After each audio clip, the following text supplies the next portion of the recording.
serving the Republic of the Philippines for more than 75 years. Ito po ang Presidential Broadcast Service.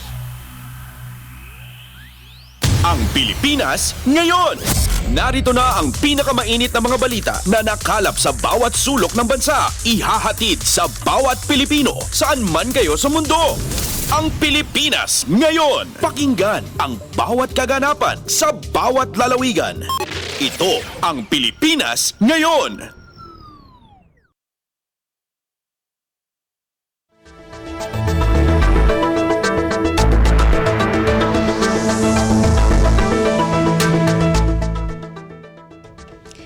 Magandang araw sa ating mga tagapakinig. Welcome po muli sa ating programang Ang Pilipinas Ngayon. Napapakinggan po ninyo saan mang bahagi ng mundo sa pamamagitan ng ating himpilang radyo Pilipinas World Service ng Presidential Broadcast Service. Napapakinggan po tayo sa mga sumusunod na shortwave frequencies sa 9.960 MHz, 12.120 MHz, 15.190 MHz sa ating pbsradio.ph website at sa ating official Facebook page, Radyo Pilipinas World Service. Ito po si Bea Gaza, samahan po ninyo ako sa kabuuan ng ating programa ngayong araw. Kapapalooban pa rin po ng mga mahahalagang balita mula dito sa ating bansa, kasama na ang mga segmentong business, sports, showbiz at ang mga ulat mula sa iba't ibang rehiyon ng Pilipinas. Antabayanan po at sa inyo na sa ilang sandali ang kabuuan ng ating programang Ang Pilipinas Ngayon. Balita mula sa lalawigan sa bawat rehiyon ng ating bayan. Dito sa Ang Pilipinas Ngayon. Mga kaganapan sa Kamaynilaan at mga kalapit na lalawigan dito sa Ang Pilipinas Ngayon.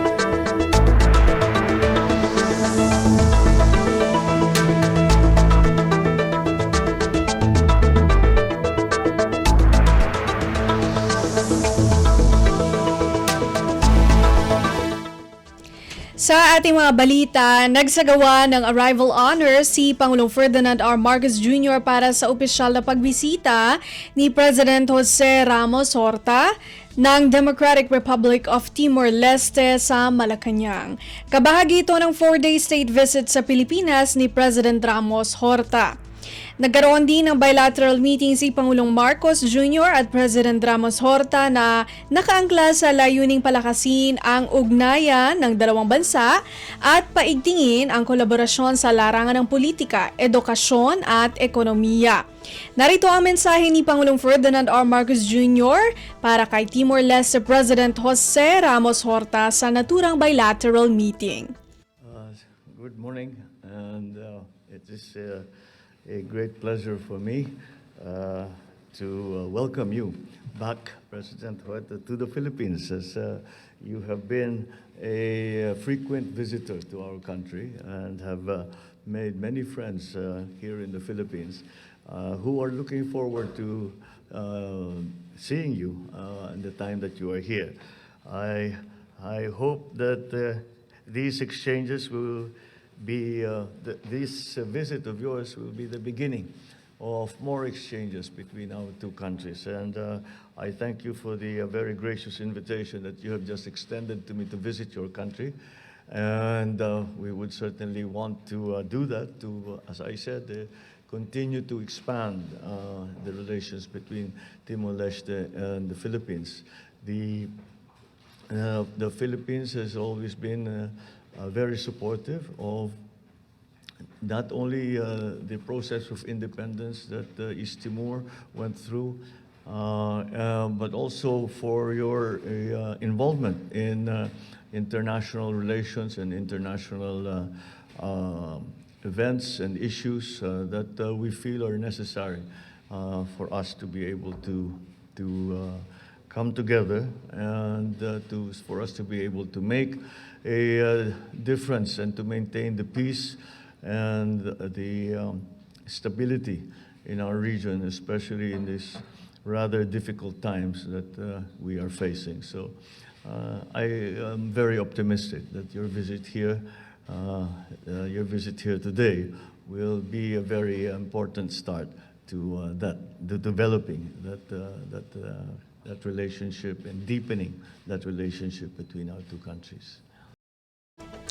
Si Pangulong Ferdinand R. Marcos Jr. Pasada ng mga balita mula sa Pilipinas para sa mga Pilipino saan man sa mundo. Ang Pilipinas Ngayon.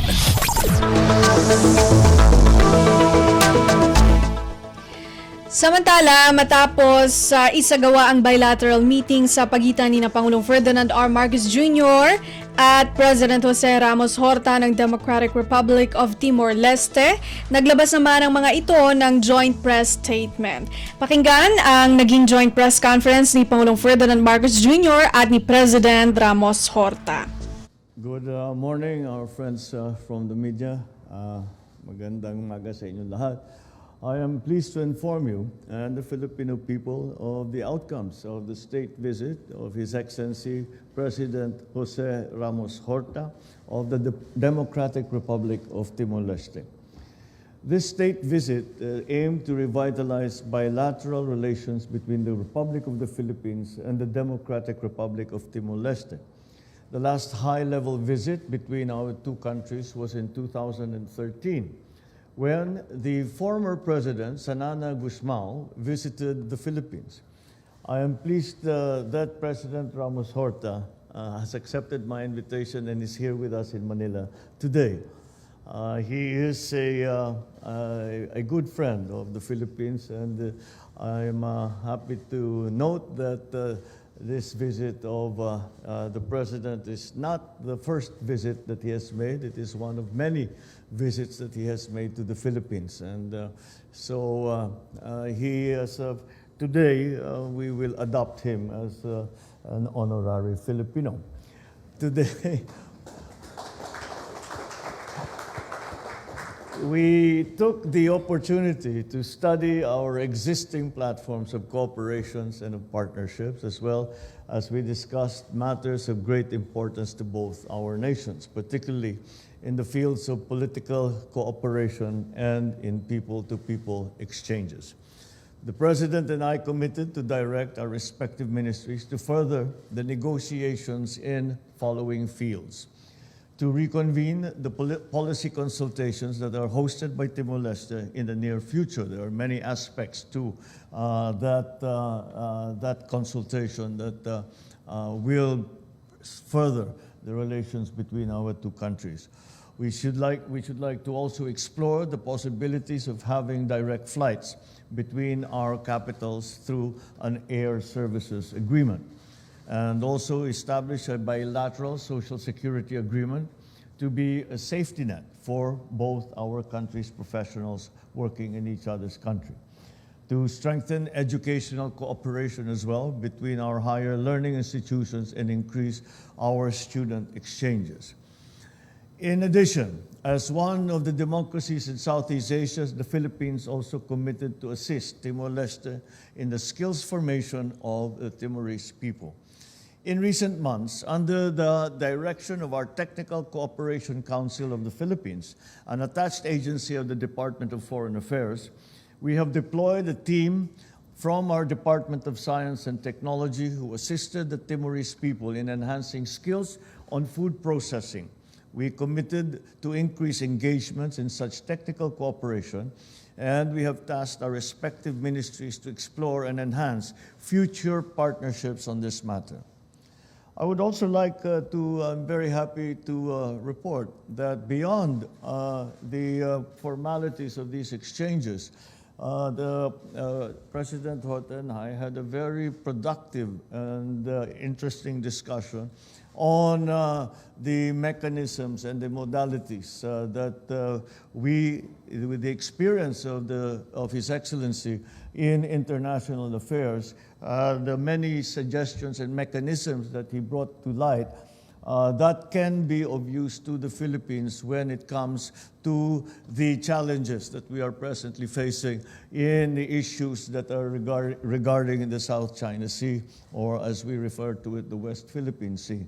And this is that is what it is with gratitude that we also have received the expressions of support from the President for the Philippines in terms of the rules, our adherence to a rules-based international law, to UNCLOS, and of all of the different issues that we are facing, geopolitical issues that we are facing around the world. Once again, the experience of the President has shown what the Philippines can do to further our discussion and our argument as to the continued adherence of all parties to a rules-based system and international law. And for that, I thank him very much. And on a final note, I also take this opportunity to affirm the Philippines' support to Timor-Leste's membership bid in ASEAN.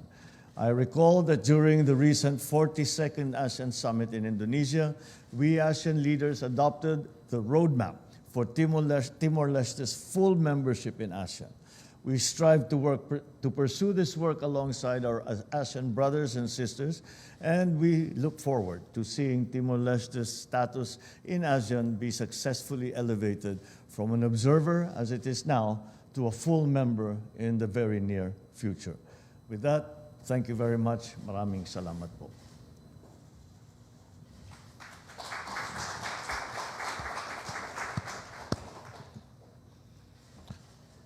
Excellency, President, dear friend, first, my sincere gratitude for your warmest hospitality to me and to my delegation.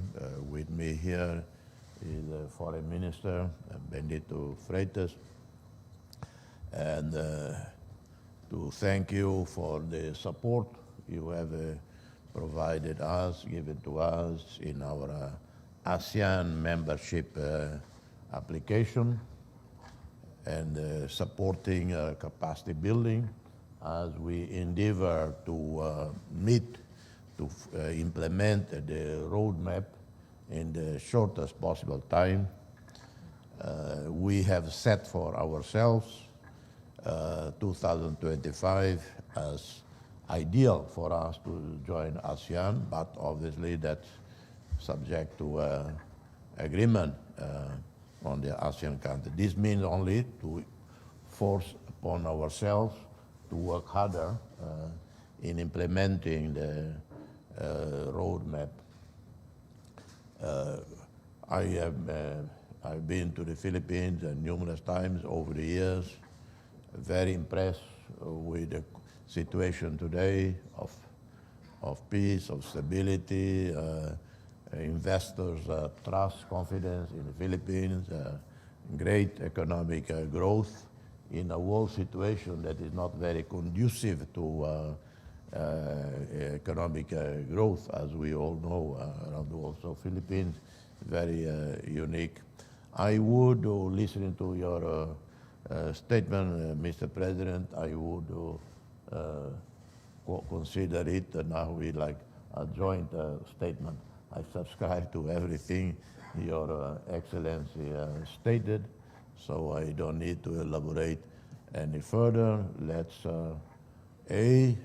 expand, upgrade the relationship between our two countries. We are newer, only 21 years since restoration of independence. Philippines is over 100 years, almost 200 million people with extraordinary rich experience. So we are guided by you, your I wouldn't say fatherly sympathy because I'm older, older than you. So it'd be difficult to say father. I would say brotherly, fraternal support. For me, visiting Philippines is coming back to Philippines. I've been here many times, numerous friends across Philippines, not only in Manila, but everywhere, and overseas. We have a Filipino community. The Ambassador of Philippines is here with us. So you cannot have a more warmer, more productive, healthy relationship between two countries than the one enjoyed by Timor-Leste and the Philippines. All elements that Your Excellency referred to, yes, we are going to realize them. Timor-Leste today is completely at peace. We have zero political violence, zero ethnic-based or religious-based tensions or violence. Economically, prospects for great recovery and growth in the next few years. We have a new government, less than 6 months in office, working hard to implement its very ambitious program for the next 5 years. And I believe that there are plenty of room for Philippines to participate in supporting us in this, our endeavor to improve our economy and the living standards of the people. On human resources, on the students, continuing to come to Timor-Leste, training of our diplomats, our officials across the board, on the health sector, our medical doctors to come to Philippines for upgrading their knowledge, their understanding, etc. So there is no, we should be able to explore and implement all of this. I thank you, Your Excellency. Thank you.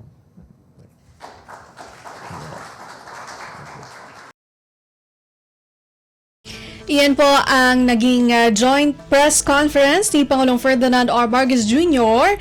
at ni President Jose Ramos Horta. Kumpleto, detalyadong balitaan, di papahuli sa mahahalagang kaganapan. Kamustahin ang inang bayan, ang Pilipinas ngayon.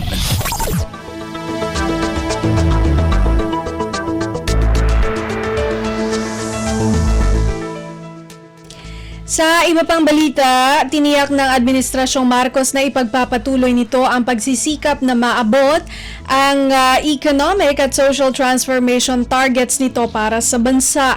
Kasunod ito ng paggamit ng Pilipinas ng 5.7% year-on-year gross domestic product o GDP growth sa third quarter ng taong 2023 na pinakamabilis na paglago sa Asia. Malaking pagtaas ito mula sa 4.3% paglago mula sa ikalawang quarter ng taon. Dahil dito, ang ekonomiya ng Pilipinas ang may pinakamabilis na paglago sa mga ekonomiya sa Asia na naglabas ng kanilang third quarter GDP growth. Ayon kay Socio-Economic Planning Secretary Arsenio Balisacan, committed ang pamahalaan na sundin ang Philippine Development Plan 2023 to 2028. We remain committed to fully implementing the strategies and the transformation agenda outlined in the Philippine Development Plan 2023 to 2028. The government is currently assessing our progress concerning the target outcomes and the strategies identified in PDP.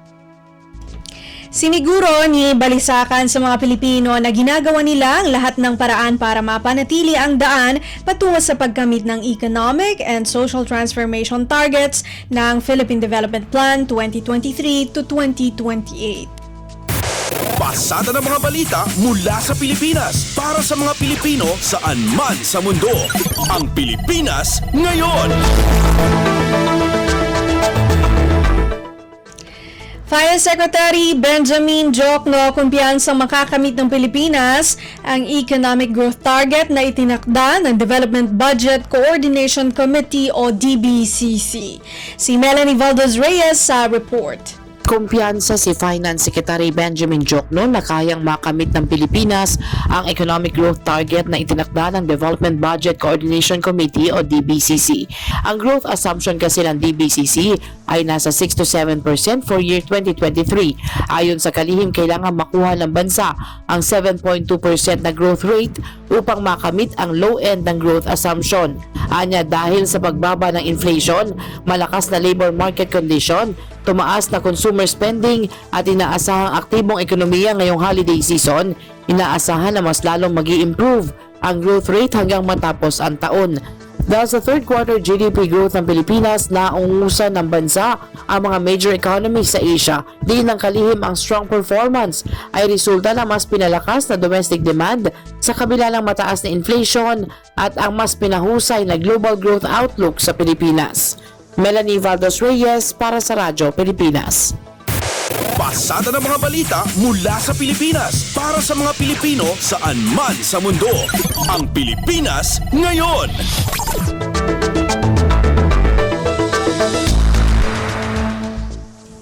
Ratifikasyon ng International Labour Organization o ILO Convention 190, milestone para sa Administrasyong Marcos ayon kay Deputy Speaker Mendoza.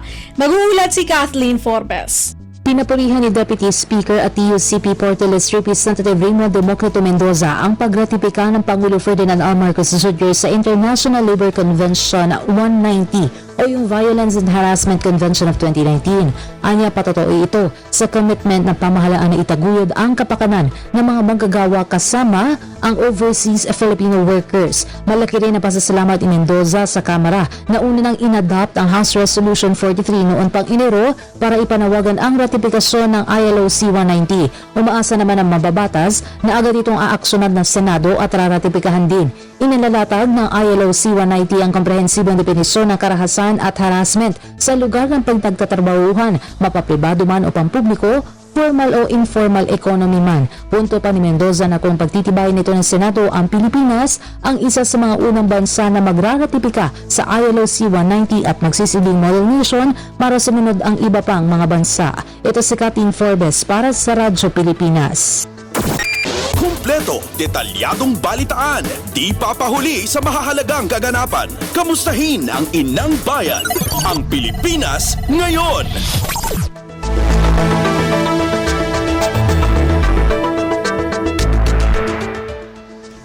Ligtas na ang 4 na Pinoy na sakay ng isang Liberian flagship na inatake ng isang Russian missile sa Ukraine. Ayon sa Philippine Department of Migrant Workers o DMW, ang mga Pinoy ay nasa bridge ng barkong Max Ruler na nakadaong sa port ng Pivdeny malapit sa Odessa nang tamaan nito ng missile. Pasalamat ni DMW Officer in Charge Undersecretary Hans Leo Kakdak na malayo ang 4 na Pinoy seafarer sa point of impact at hindi malala ang mga sugat. Kabilang sa 4 na Pinoy ang kapitan ng barko, able seaman, deck cadet at electrician ng barko, isang empleyado rin ang nasaktan. Sinabi ni Kakdak na inatas na ng DMW ang manning agency ng mga seafarer, pati na rin ang mga may-ari ng barko para tulungan ang mga nasaktang tripulante. Pasada ng mga balita mula sa Pilipinas para sa mga Pilipino saan man sa mundo. Ang Pilipinas ngayon.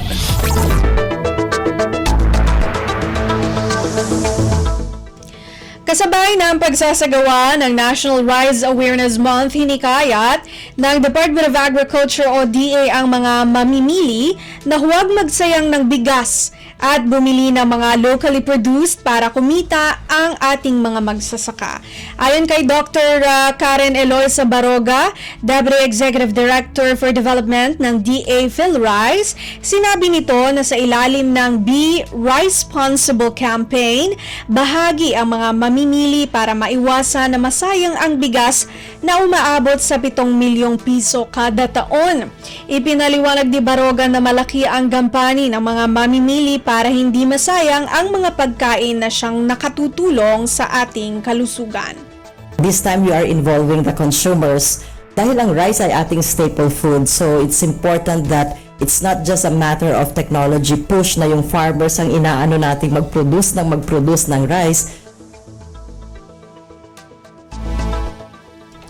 Si Dr. Karen Eloisa Baroga, Deputy Executive Director for Development ng DA PhilRice. Pasada ng mga balita mula sa Pilipinas para sa mga Pilipino saan man sa mundo. Ang Pilipinas ngayon.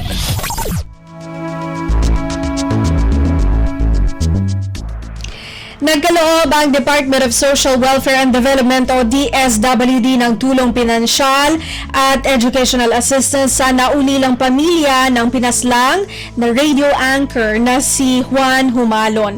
Ayon sa DSWD Northern Mindanao, nagbigay sila ng 20,000 piso sa pamilya ni Humalon bilang tulong sa pagpapalibing sa biktima habang binigyan ang kaniyang 2 anak ng tig 5,000 piso para sa kanilang edukasyon. Ipinakilala rin ng kaniyang pamilya sa Department of Sustainable Livelihood Program o SLP para makita kung maaari ba silang masali sa mga benepisyaryo nito. Ayon kay DSWD Assistant Secretary Romel Lopez, patunay lamang ito na seryoso ang kagawaran na matulungan ang pamilya na naapektuhan ng trahedya at kilalanin ang malaking papel ng media sa lipunan. Kumpleto, detalyadong balitaan, di papahuli sa mahahalagang kaganapan. Kamustahin ang inang bayan, ang Pilipinas ngayon. Land Transportation Office o LTO nagpaalala sa huling batch ng mga motoristang mabibigyan ng plastic license card ngayong taon. May report si Mary Ann Bastasa. Nag-abiso ngayon ng Land Transportation Office o ang LTO na hanggang Hunyo na backlog na lamang sa lisensya ang mabibigyan nito ng plastic cards. Ito ay dahil pa rin sa ipinalabas na writ of preliminary injunction sa supply ng driver's license cards. Ayon sa LTO, ang mga nag-expire ang lisensya hanggang May 31 ay maaari pang mag-renew hanggang katapusan ng Nobyembre, habang ang mga napaso naman ng lisensya mula June 1 to 30 ay may hanggang katapusan din ng taon para asikasuhin ang renewal ng kanilang lisensya. Oras na mabigo namang mai-renew ang driver's license sa itinakdang schedule ay otomatikong mapapaso ang lisensya ng motorista at magkakaroon ng kaukulang penalty. Samantala, pinalawig muli ng LTO hanggang April 2024 ang validity ng mga napasong driver's license simula ngayong Nobyembre. Ito si Mary Ann Bastasa para sa Radyo Pilipinas. Pasada ng mga balita mula sa Pilipinas para sa mga Pilipino saan man sa mundo. Ang Pilipinas ngayon.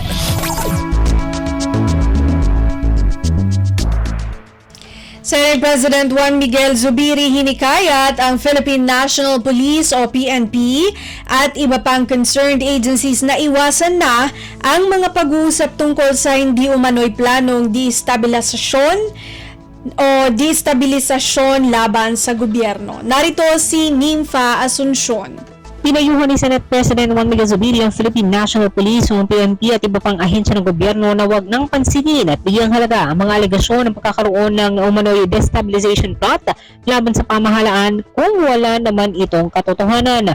Sa budget deliberation ng panukalang 2024 budget ng DILG kung saan nakapaloob ang budget ng PNP, sinabi ni Zubiri na mas mainam na wag na lang pag-usapan ng issue kung haka-haka lang ito at wala namang totoong basihan dahil maaaring matakot lang ang mga posibleng investors sa Pilipinas. Una dito, hiningi ni Senador Ronald Bato de la Rosa ang pahayag ng PNP tungkol sa mga umuugong umanong destabilization plot. Ang sagot naman ni Senador Sariangara na siyang sponsor ng panukalang pondo ng DILG at PNP, walang namomonitor na ganitong plano ang kapulisan at wala rin umanong dahilan para magkaroon ng pag-aaklas laban sa pamahalaan. Samantala, pinagpaliban na muna ng mga senador ang pagkonsidera sa panukalang pondo ng PNP at nakatakdang ibalik sa budget deliberations ang kanilang panukalang pondo sa mga susunod na araw. Ayon kay Senate Minority Leader Coco Pimentel, ito ay para mas mapag-aralan pa ng PNP ang kanilang panukalang pondo, habang ang budget naman ng DILG at ng iba pang attached agencies nito ay nakalusot na sa plenaryo. Mula Senado, ito si Nympha Asuncion para sa Radyo Pilipinas. Pasada ng mga balita mula sa Pilipinas para sa mga Pilipino saan man sa mundo. Ang Pilipinas ngayon.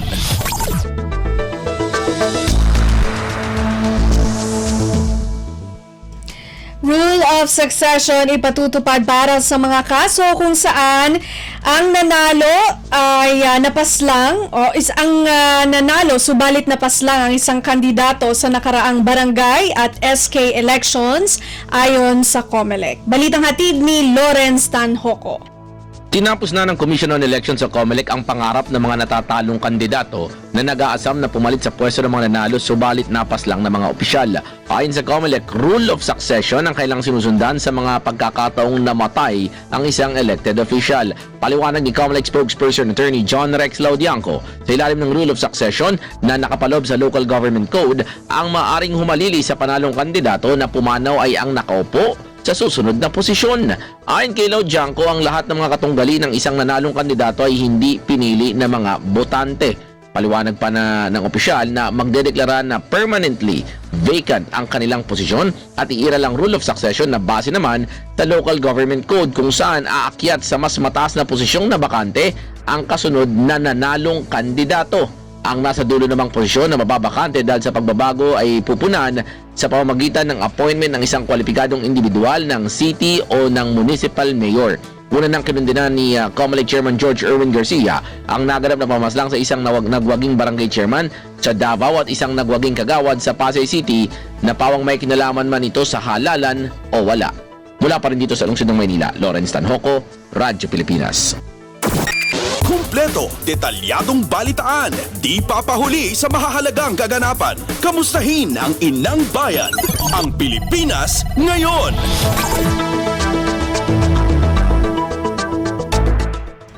At yan po ang ating mga nakalap na mga national news. Narito naman po ang mga balita mula sa ating mga kasamahan sa iba't ibang mga rehiyon dito sa ating bansa para sa ating regional news ngayong araw na ito. Balita mula sa lalawigan sa bawat rehiyon ng ating bayan. Dito sa Ang Pilipinas Ngayon.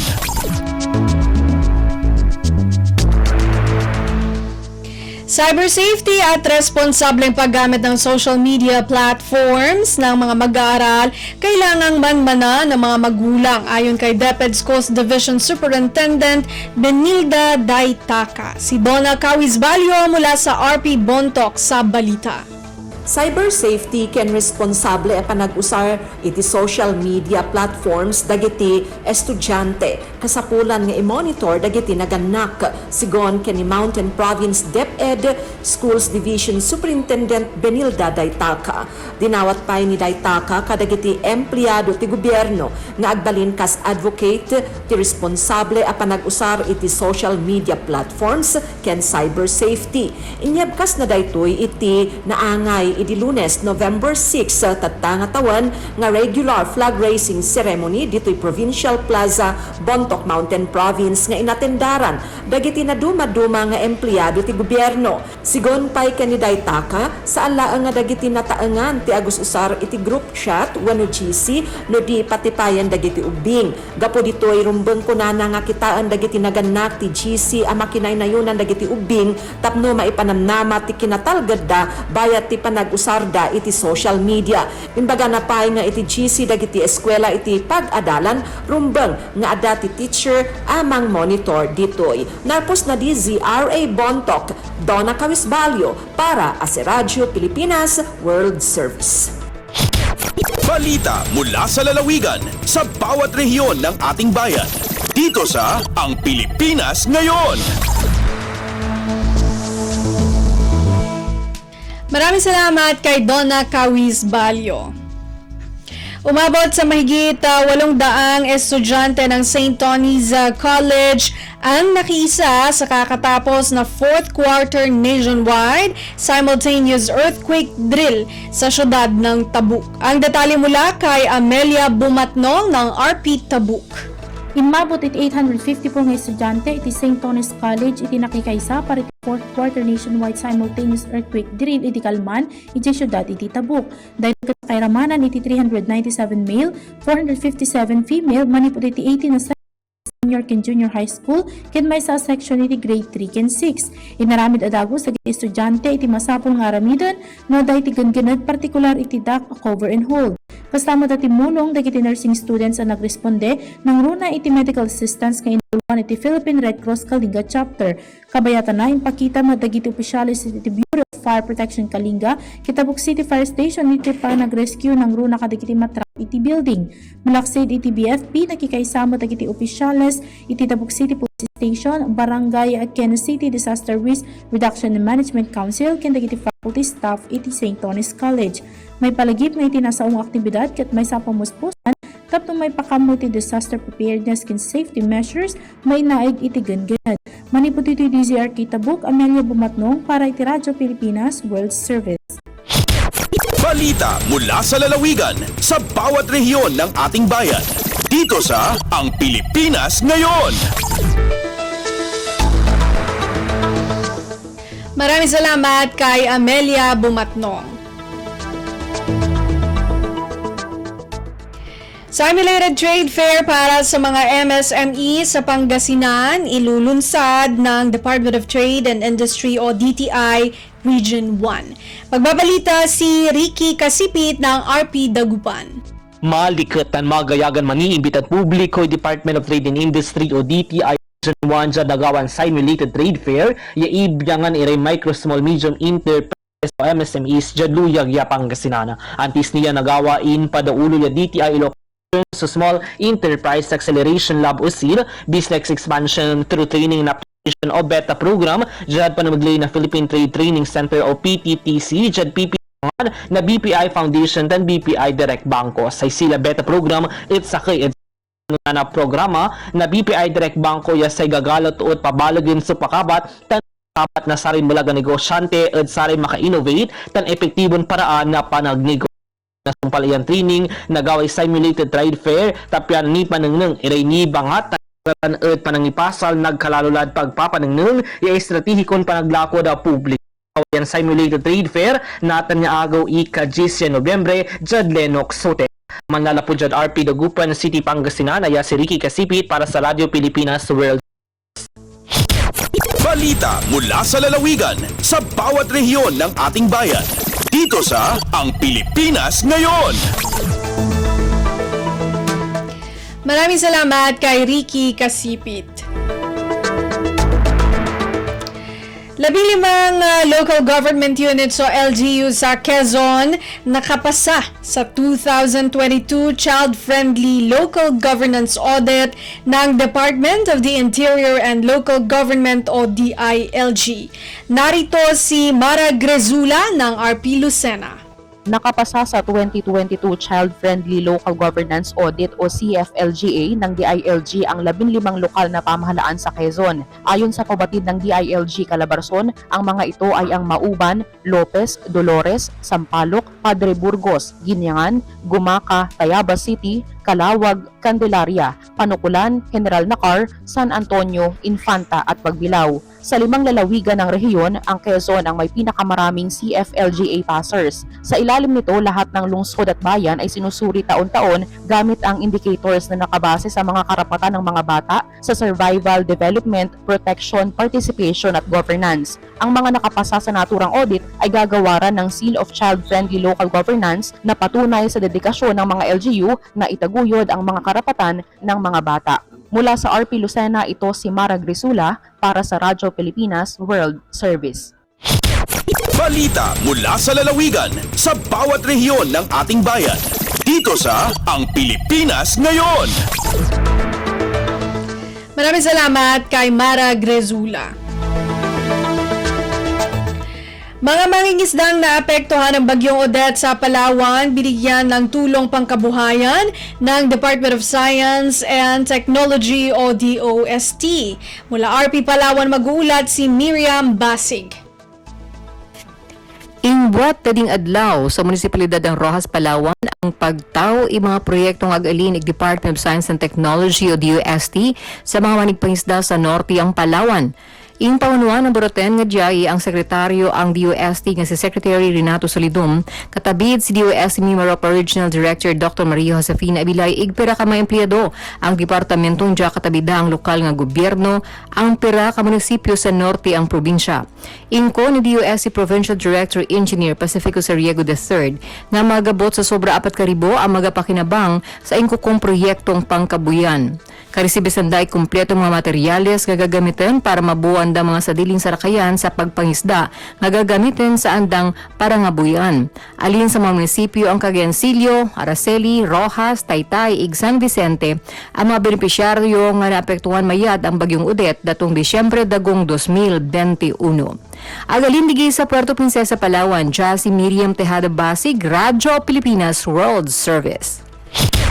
Balita mula sa lalawigan sa bawat rehiyon ng ating bayan.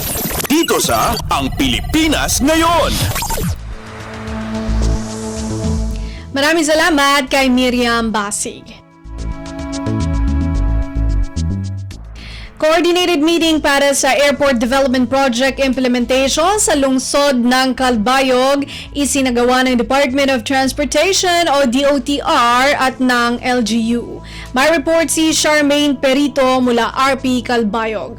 Gindumaro kakulop nga adlaw Huwebes, Nobyembre 9, 2023 sa Red Iron Hotel, Ciudad San Calbayog, ang coordinated meeting nga ginpangunahan sa Department of Transportation DOTR nga ginrepresentaran ni Director Eduardo Mangalili ug Project Manager Engineer Willie Cruz.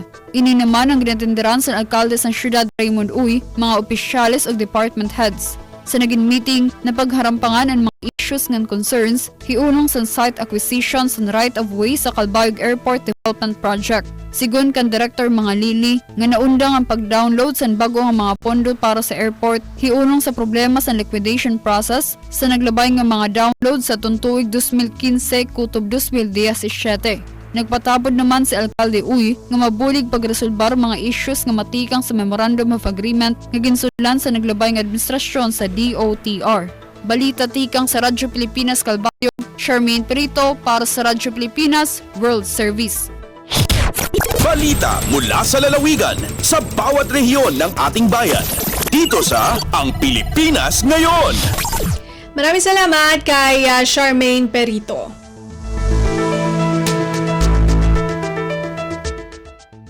Pagbukas ng bagong Philippine Statistics Authority o PSA Civil Registration Service Tandag Outlet, labis na ikinatuwa ng mga taga Surigao del Sur. Magbabalita si Nerissa Espinosa ng RP Tandag. Dako ang kalipay o pagpasalamat sa mga taga Surigao del Sur nga nag-abli na usab og Tandag Outlet ang Philippine Statistics Authority o PSA Civil Registration Service o CRS. Usa na niini mao si Governor Alexander Pimentel nga nitambong mismo sa gihimo nga inaugurasyon ni adtong miaging adlaw. Sumala pa sa gobernador, mahimong masayon og madali na lamang alang sa mga taga Surigao del Sur ang pagkuha og birth, marriage ug death certificate ug uban pang mga dokumento diha sa PSA CRS gawas nga maminusan ang gastos ug oras sa pagbiyahe.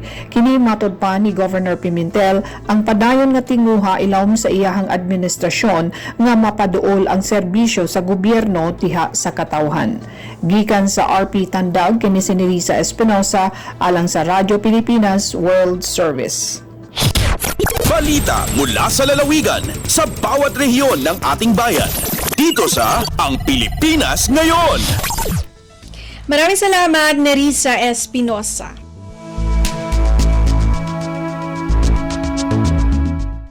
Department of Tourism o DOT patuloy ang pagsuporta sa mga lalawigan sa Bangsamoro Region.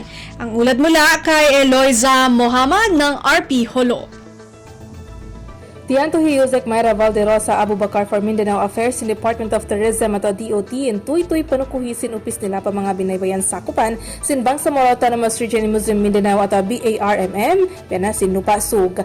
Agihi Abubakar Bunal on the Ministry of Trade Investment and Tourism at our MTIT in Bangsamoro Region amon kimakaputa parkala sin tourism. Sumadi suway lang niya kapasaran sin DOT in mga binaybayan na nasabot region. Ininhabu ka mga kaya pangawot niya kan Secretary Cristina Garcia Frasco amon awan tiyawalan da isab sinasabot opisyal. Agihi Abubakar sakap dumihir bukon sa jahat pilak pondo in opis. Misan training assistance, ukab makapaunin sila para ha mga tourism staff and personnel abes hindi halupasug. Amun hambu ka mga piyapatampal niya kan Governor Abdul sa Koremtan sin Sulu. Mataod makajari kapag bansa gabarm ala na in Sulu dahil ha mga pamay ko andakat mabot pasal sila iwan adat tantoy kapag bantuglaw niya sin hula. Dahil ha RP Hulo, Eloisa Muhammad para ha Radyo Pilipinas World Service. Balita mula sa lalawigan sa bawat rehiyon ng ating bayan. Dito sa Ang Pilipinas Ngayon. Maraming salamat kay Eloisa Muhammad. Narinig po ninyo ang kabuuan ng ating mga balita mula po sa iba't ibang lalawigan dito sa Pilipinas sa pamamagitan po ng ating regional news. Samantala, susunod naman po ang ating balitang negosyo at kalakalan at balitang pampalakasan ihahatid sa atin ni Leo Magpayo. Lagay ng ekonomiya, kalakalan, negosyo at iba pa. Atin ang alamin dito sa Ang Pilipinas Ngayon.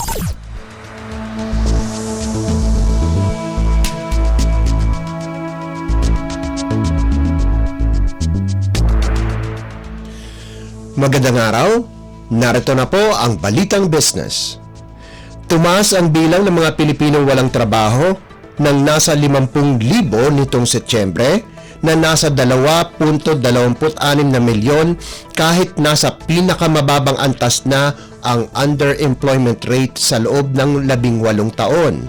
Ipinakita sa datos ng Philippine Statistics Authority o PSA na ang 4.5% unemployment rate ay mas masama pa kumpara sa 4.4% noong Agosto, subalit mas maganda ito kumpara sa 5% o 2.5 milyong walang trabaho sa kaparehong buwan ng nakalipas na taon. Ang underemployment rate ay sinusukat ang kalidad ng trabaho ay bumaba sa 10.7% mula sa 11.7% noong Agosto at 15.4% noong nakaraang taon. Katumbas ito ng 5.11 milyong Pilipino na may trabaho na naghahanap pa rin ng karagdagang trabaho o mas mahabang oras sa trabaho. Mula Enero hanggang Setyembre, ang average na underemployment rate ay nasa 12.5%. Mas mababa ito kumpara sa 14.4% noong taong 2022. Ang bilang ng labor force noong Setyembre ay nasa 49.73 milyon, mas mababa kumpara sa 50.29 na milyon noong Agosto at 50 milyon sa nakalipas na taon. Lagay ng ekonomiya, kalakalan, negosyo at iba pa. Atin ang alamin dito sa Ang Pilipinas Ngayon.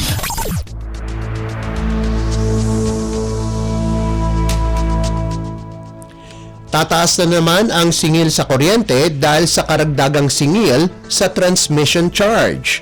Sa isang pahayag, sinabi ng Manila Electric Company o Meralco na tataas ng 23 sentimo kada kilowatt hour sa 12 piso at 5 sentimo kada kilowatt hour ngayong Nobyembre kumpara sa 11 piso at 82 sentimo nitong nakalipas na buwan. Ang mga kabahayan na kumukonsumo ng 200 kilowatt hour ay umasa ng karagdagang 47 piso sa kanilang buwanang electricity bills. Ang mga residential customers na kumukonsumo ng 300, 400 at 500 kada kilowatt hour ay madadagdagan ng 70 piso, 74 na piso at 117 piso ayon sa pagkakasunod. Ayon sa Meralco, tumaas ng 12 sentimo ang transmission charge dahil sa mas mataas na ancillary service charge. Tumaas din anya ang charge mula sa mga independent power producers o IPPs ng 11 sentimo dahil sa mas mataas na presyo sa malampaya natural gas. Lagay ng ekonomiya, kalakalan, negosyo at iba pa. Atin ang alamin dito sa Ang Pilipinas Ngayon.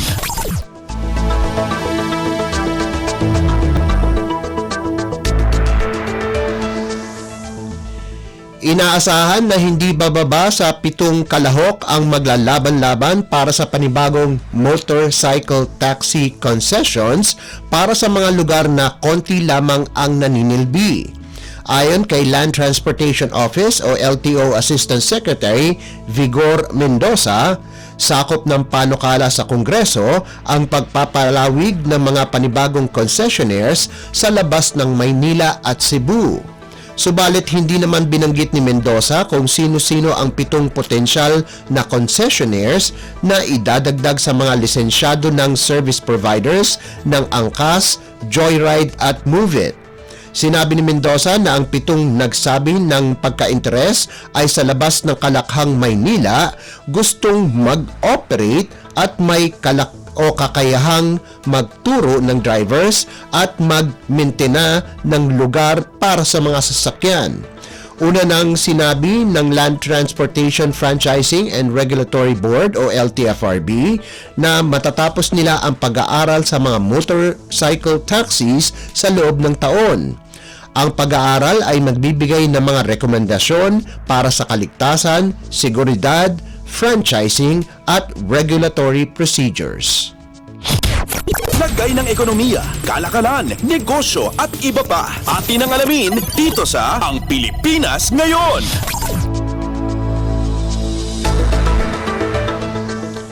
At para naman sa sports balita, updates at pinakahuling mga usapin sa mundo ng palakasan.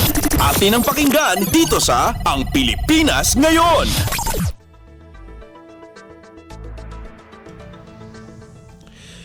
masisilayan na rin sa aksyon ang number 1 overall rookie pick ng Terra Firma Jeep na si Stephen Holt sa pagsasagupa nila sa Northport ngayong Biyernes sa 2023 PBA Commissioner's Cup na gaganapin sa Smart Araneta Coliseum. Una silang sasalang sa isang doubleheader sa hapon bago ang tampok na laban ng NLEX at Phoenix sa main game sa gabi. Nangako si Holt na dadalhin niya sa playoffs ang Terra Firma na 3 beses lamang nanalo sa 3 komperensya nitong PBA Season 47. Kahit rookie lamang ang 31 anyos na si Holt sa PBA, veterano na ito sa basketball kung saan naglaro na ito sa iba't ibang liga sa buong mundo kasama na ang Estados Unidos, Australia, Poland, Slovenia, Kazakhstan, Andorra, Spain at Czech Republic. Mga katapat ni Holt ang mga rookies ng Northport na sina Cade Flores, Brent Paraiso at Fran Yu, bagamat hindi makikita sa aksyon si number 5 pick Xavier Lucero na kasalukuyang nagpapagaling pa dahil sa ACL injury. Updates at pinakahuling mga usapin sa mundo ng palakasan. Atin ang pakinggan dito sa Ang Pilipinas Ngayon.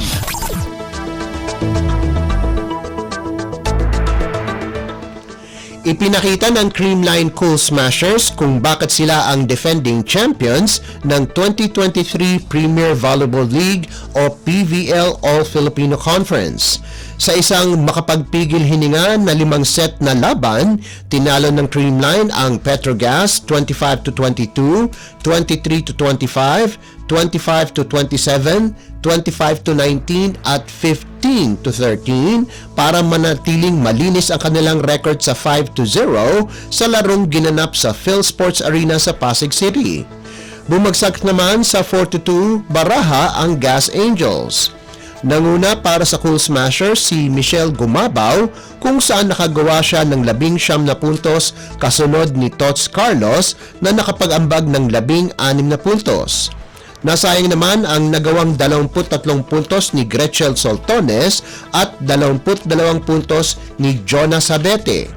Sa isa pang laban, nanaig ang Cherry Tigo Crossovers laban sa NX-led Chameleons 22-25, 31 to 29, 25 to 23 at 28 to 26 para pagandahin ang kanilang record sa 5 to 1. Matindi ang ipinamalas ni Ea Laure para sa crossovers kung saan nakapagtala siya ng game high 23 puntos. Subalit hindi lamang siya ang gumawa, pati na rin sina Mylene Paat at Ces Robles ay kapwa nakagawa ng 16 na puntos bawat isa, habang ang setter na si Jasmine Nabor ay nakapagbigay ng 20 excellent sets. Nanguna naman si Laicha Ebon sa panig ng Chameleons sa nagawa nitong 18 markers na hindi sapat para bumagsak ang record nila sa 1 to 5. Updates at pinakahuling mga usapin sa mundo ng palakasan. Atin ang pakinggan dito sa Ang Pilipinas Ngayon.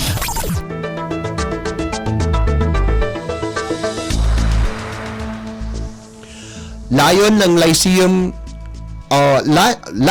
Lyceum of the Philippines University na tumabla sa Mapua University sa tuktok ng team standings, habang pakay ng College of St. Benilde ang kanilang ika-6 na sunod na panalo para palakasin ang kanilang tsansa sa Final Four sa second round ng NCAA Season 99 Men's Basketball Tournament. Magtatapat ang Pirates at Blazers sa hapon bago ang bakbakan ng San Beda University Red Lions, ang University of Perpetual Help System Delta Atlas o ALTAS na gaganapin sa Phil Oil Center sa San Juan City.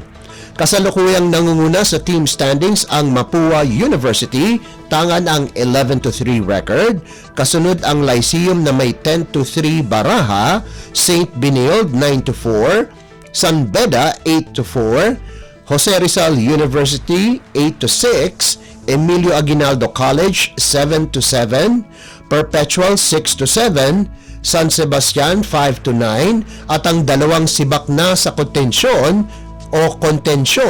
ang koponan ng Arellano na may 2-11 record at ang 3-peat champions Letran na nasa kulelat ng standings tangan ang 1-13 Cartada. Nasa 4-game winning streak ang Pirates na nagmula sa 85-79 paggupo sa Knights para patibayin ang pag-asa sa Final Four. Updates at pinakahuling mga usapin sa mundo ng palakasan. Atin ang pakinggan dito sa Ang Pilipinas Ngayon.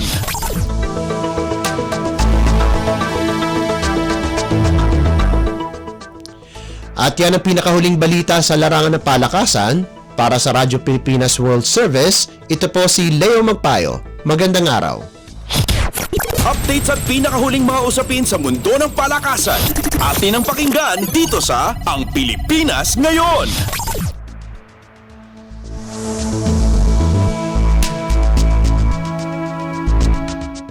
Maraming salamat kay Leo Magpayo. Yan po ang ating balitang negosyo at kalakalan at balitang pampalakasan para sa araw na ito. Ngayon naman, dumako tayo sa showbiz balita. Alamin natin ang mga chismis mula sa mundo ng showbiz sa pamamagitan po ng ating kasamang si Mama JT. Ang latest, ang hottest sa showbiz and entertainment. Heto na sa Ang Pilipinas Ngayon. Hello, magandang araw sa ating mga chismoso at chismosa na nag-aabang ng ating balitang artista. Nandito na si Mama JT para magatid ng mga trending na balita sa mundo ng showbiz. O ito na ang ratsyada ng mga chika. Ito alam nyo ba na nagte-trending ngayon sa social media ang mga pasabog ng mga host ng It's Showtime sa kanilang hashtag Magpasikat 2023, at dahil ngayon ay huling araw sa linggong ito, ating babalikan ang mga pasabog na performances ng Magpasikat 2023 sa It's Showtime.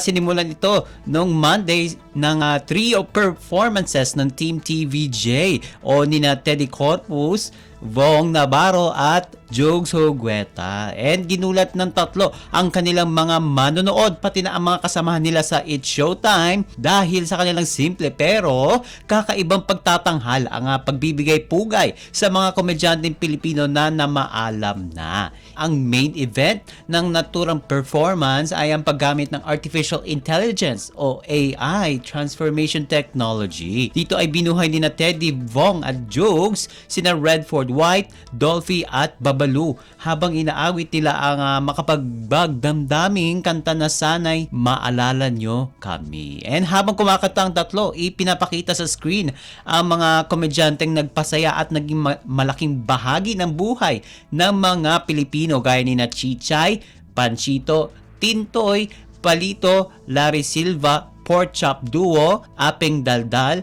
Ben Tisoy, Bentong, Bernardo, Kachupoy, Carding, Chocolate, Deli Atay-Atayan, Don Pepot, Elizabeth Ramsey, Gary Lising, Ike Losada, Joy Viado, Mang Tomas, Richie De Horsey, Sammy Lagmay, Soxy Topacio, Subas Herrero, Tado, Noel Unga Ayala at Zoraida Sanchez. And sa tulong pa rin ng AI, binuhay ni Jokes ang katauhan ni na Bertawa Marcelo, Tiapusit, Willie Nepomuceno at Herman Moreno. Sina Meli Tagasa naman o mas kilala bilang si Miss Tapia, Blackjack at Chiquito naman ang AI transformations ni Vong.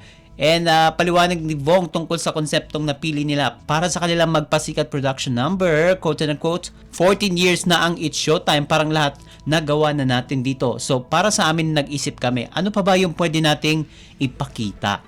Kaya naman naisip ng team namin na gawin ang AI dahil nauuso siya ngayon. Pero ang paggamit ng AI dapat ginagamit po yan sa tama, hindi sa panloloko. And lahat naman tayo darating dito sa kamatayan. Pero syempre ayaw nating malimutan tayo ng mga tao. And special guest ng grupo ni na Vong, Teddy at Jokes, ang veteran comedian na si Nova Villa na napaluhan na nga mapanood ang mga kapwa niya komedyanteng pumanaw na. Tinanggap agad ni Nova ang imbitasyong maging bahagi ng magpasikat ni na Vong, Teddy at Jokes nang sabihin sa kanyang tribute para sa mga namayapang komedyante ang gagawin ng tatlong hosts ng It's Showtime. And samantala sa iba pang highlights ng Magpasikat 2023, ginulat ng mag-asawang Billy Crawford at Colleen Garcia ang kanilang dating co-hosts at ang madlang people nang muli silang bumisita sa Kapamilya Noontime Show.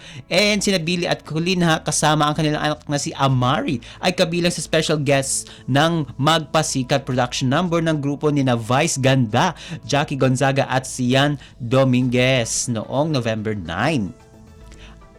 Naging host si Billy ng It's Showtime mula nung binuo ito noong 2009 hanggang sa pag-alis nito noong 2018. And si Colleen naman ay naging bahagi rin ng Kapamilya Noontime Show pero umalis din noong 2016.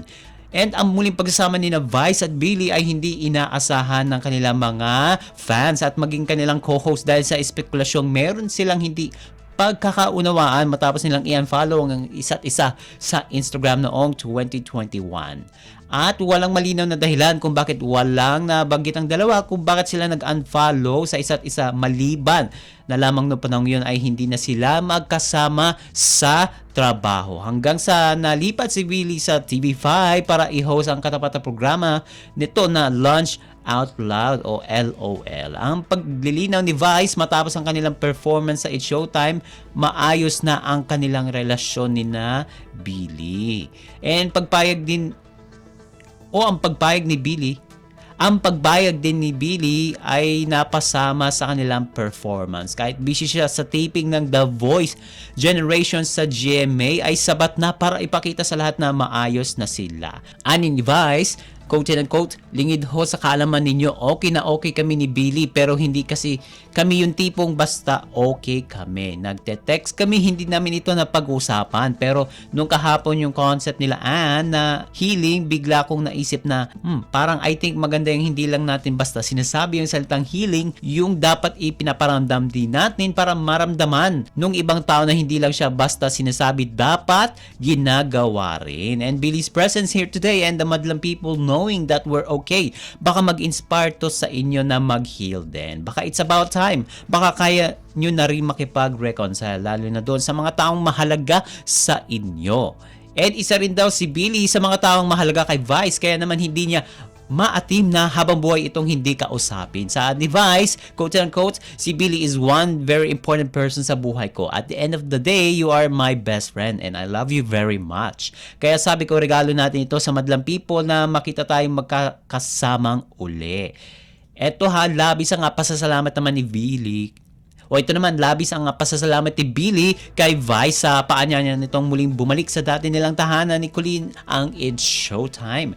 At pagbabahagi pa niya, malaking bahagi ang ama niyang si Jack Crawford sa pagkakayos nila ni Vice. Mensahe ni Billy, quote and quote, "Thank you Vice, happy anniversary first of all to us. Marami akong realizations these past months. Kababalik ko lang galing States. Kakakita ko lang sa daddy ko. Hindi ko kasi alam kung hanggang kailan ang daddy ko sa mundong ito. Pero ang bilid niya sa akin ay mag-ayos tayo." And sa lahat ng hindi nakakakilala sa tatay ko, siya po ay isang American na hindi po marunong magtagalog pero alam niya na may hindi magandang pangyayari ng iilang taon. Nung sinabi ng daddy ko na part of that, it's beyond my control. It's beyond Vice control din. I think lahat ng ito ay orchestrated by God. And utang daw kasi ni Billy ang lahat sa It's Showtime na maging daan para makilala ang may bahay niya ngayong si Colleen. Kaya lumipat man siya ng TV network ay hindi raw mabubura ang katotohanang may malaking parte sa puso niya ang It's Showtime. Saad niya, quote and quote, "Nahanap ko ang aking asawa at nabuo ang aking pamilya dahil sa programang ito. Para sa akin, it really doesn't matter kung saan ka, mahal namin ang isa't isa. Lahat ng pamilya nagkakaaway, nagkakalabuan, but at the end of the day, in God's time, siya rin ang bahalang mag-ayos." Sa huli, humingi ng tawad si Billy sa kanyang dating mga co-host at Madlang People. Kaya on my end, I want to say I'm sorry. I'm sorry, Madlang People. I'm sorry, kapamilya. Magpapakubaba na po ako. Gagawin ko kasi ang lahat para sa aking pamilya. And hindi naman nito nilinaw ang nagawang kasalanan kaya humingi siya ng dispensa sa mga host at fans ng It's Showtime. At ito pa ang mga pasabog sa nasabing show. Ang reunion ng original songstress ng Encantadia ng GMA. Ang naging highlight ay sorpresa sa magpasikat number ng grupo ni Kareel, MC Moa, Lazim Marquez at Ami Perez noong November 7. Huling napanood na magkakasama sina Iza Calzado, Sunshine Dizon Kareel at Diana Zubiri sa Mystified, ang fantasy movie na ipinalabas sa iFlix noong 2019. And espesyal lang ang partisipasyon nila sa magpasikat ngayong taon. Makalipas kasi ang 4 na taon ay nagsilbi nila itong reunion. 2 taon na mula noong October 28, 2021 nang magdesisyon si Diana at ng asawa nitong si Andy Smith na manirahan sa Adelaide, Australia. Alang-alang sa kanilang 3 anak dahil sa kasagsagan pa noon ng coronavirus pandemic. Nang matanggap ni Diana ang imbitasyon ng It's Showtime para maging bahagi siya ng pagdiriwang ng 14 na anibersaryo sa telebisyon, hindi siya nagdalawang isip dahil pagkakataon na para mabisita niya ang Pilipinas at makita ang kanyang mga kaibigan at kapwa sangre sa Encantadia. And napuno ng hiyawan ang loob ng It's Showtime studio nang lumabas sa entablado ang original sangres o OG sangre dahil hindi inaasahan ng manonood na kumpleto nila makikita ang mga original na bida ng Encantadia. Hindi man suot ni Iza, Kareel, Sunshine at Diana ang original Encantadia costumes, kakulay naman ito ng mga damit na kanilang ginamit sa production number na magpasikat na may pamagat na All I Need Is My Family. Trending hanggang ngayon sa X at sa ibang mga social media platform ang nambulabog na surprise appearance ng OG Sangres sa It's Showtime. Patunay itong hindi pa rin sila nakakalimutan ng publiko kahit 18 years na ang nakaraan mula na mangyari ang kanilang pagbibida sa top rating fantasy television series noon ng GMA Network o ng Kapuso Network. Itinuturing ng original Encantadia fans na isang kasaysayan ang pagsasama-sama ni Iza, Sunshine, Kareel at Diana na ikinagulat nila dahil nangyari ito sa programa ng ABS-CBN. And bukod kina Iza, Sunshine at Diana, special guest din sa magpasikat production number team ni Kareel ang P-pop groups na BGYO at BINI, ang Taylor Swift impersonator na si Taylor Sheesh, ang singer na si Rosal Nava at ang kanyang mga anak na sina Ram at Rafa at ang Kapuso actor na si David Licauco. And OMG, wala na tayong oras para sa ating balitang artista. Maraming salamat mga kachismis sa pakikinig sa aking mga chika for today. Ako po si Mama JT para sa Radyo Pilipinas World Service.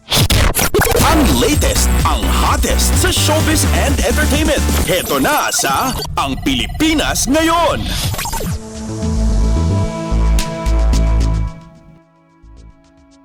Maraming salamat kay Mama JT. Yan po ang ating showbiz balita.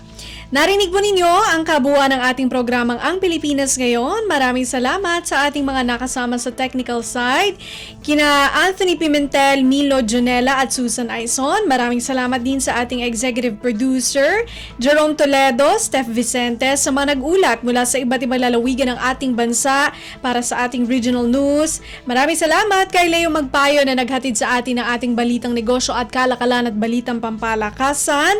Kay Mama JT para sa Showbiz Balita, kay Erwin Pañano, at syempre para sa atin din pong station manager Mr. Ray Sampang. Hanggang sa susunod na edisyon ng ating palatuntunang Ang Pilipinas Ngayon. Ito po si Bea Gaza. Magandang araw. At yan ang Pilipinas Ngayon. Muling samahan si Ben Blones sa parehong oras at alamin ang pinakahuling mga kaganapan at balita saan man kayo naroon. Ang Pilipinas Ngayon.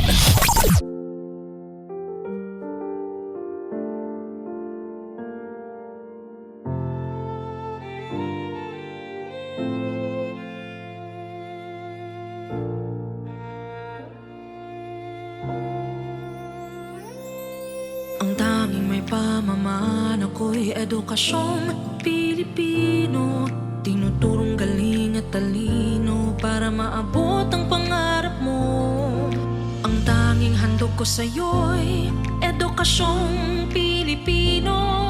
Diskarteng mula sa puso, mamamangha ang mundo.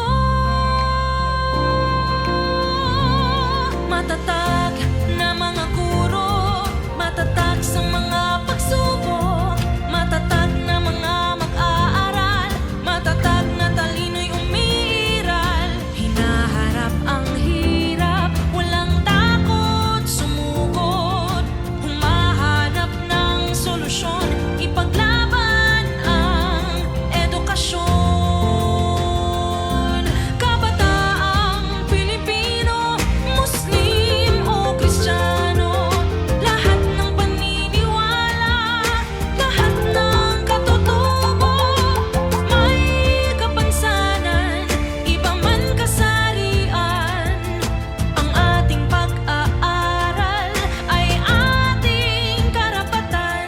Ang ating pag-aaral, pang-ahon sa kahirapan. Matatag na mga guro, matatag sa mga pagsubok, matatag na mga mag-aaral, matatag na talino'y umiiral.